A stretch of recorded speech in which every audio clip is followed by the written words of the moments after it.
बहुत समय पहले की बात है। भारत के एक छोटे से गांव शिवपुर में रामलाल नाम का एक किसान रहता था। रामलाल गरीब था, लेकिन मेहनत और ईमानदारी उसकी सबसे बड़ी पूंजी थी। उसका जीवन सादा था, एक छोटी सी झोपड़ी, थोड़ी सी जमीन, 2 बैल और एक पुराना हल। मगर उसके सपने बहुत बड़े थे। रामलाल हर सुबह सूरज उगने से पहले उठता।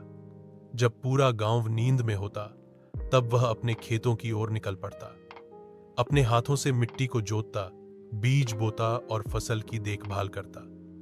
उसका मानना था कि जमीन मां के जैसी होती है, जितनी सेवा करोगे उतना ही वो लौट आएगी। रामलाल के 3 बच्चे थे, राजू, मुन्नी और छोटू। वह खुद पढ़ नहीं पाया था, क्योंकि बचपन में ही उसके माता पिता का देहांत हो गया था। लेकिन उसने ठान लिया था कि उसके बच्चे पढ़ लिखकर कुछ बने और एक अच्छा जीवन जिए। गांव में एक ही सरकारी स्कूल था और उसमें भी सुविधाएं बहुत कम थीं। फिर भी रामलाल रोज बच्चों को खुद स्कूल छोड़ने जाता, चाहे खेत में कितना भी काम क्यों ना हो। रामलाल की पत्नी गीता भी उसका पूरा साथ देती थी।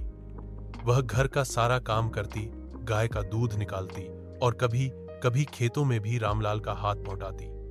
दोनों पति पत्नी ने मिलकर यह तय कर लिया था कि चाहे कितनी भी मुश्किलें आएं, अपने बच्चों की पढ़ाई में कभी कोई कमी नहीं आने देंगे। समय धीरे धीरे बीतता गया। एक साल गांव में भीषण सूखा पड़ा।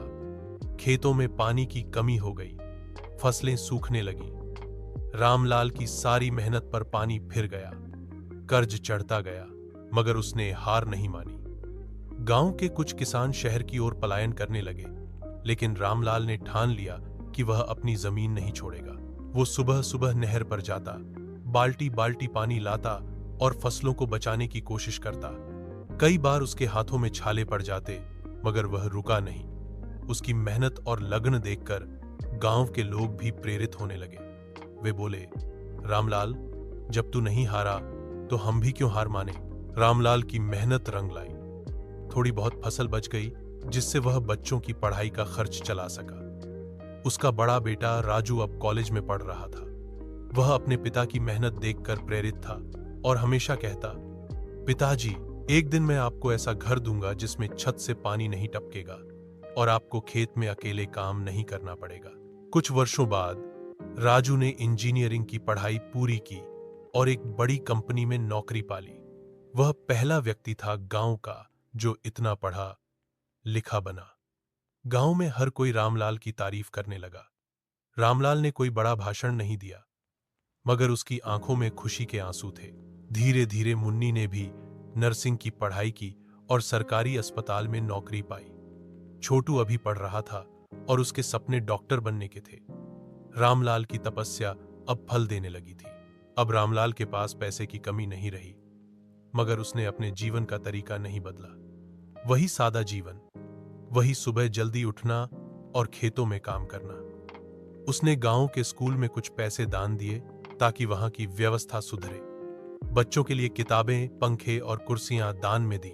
गांव वाले अब रामलाल को सच्चा किसान कहने लगे थे। उसकी कहानी गांव के हर बच्चे को सुनाई जाती थी। मेहनत, सच्चाई और सपनों की कहानी। कई युवा अब गांव छोड़ने के बजाय खेती को सम्मान की दृष्टि से देखने लगे थे। रामलाल हमेशा कहता, किसी काम को छोटा मत समझो, मेहनत से बड़ा कोई धर्म नहीं होता।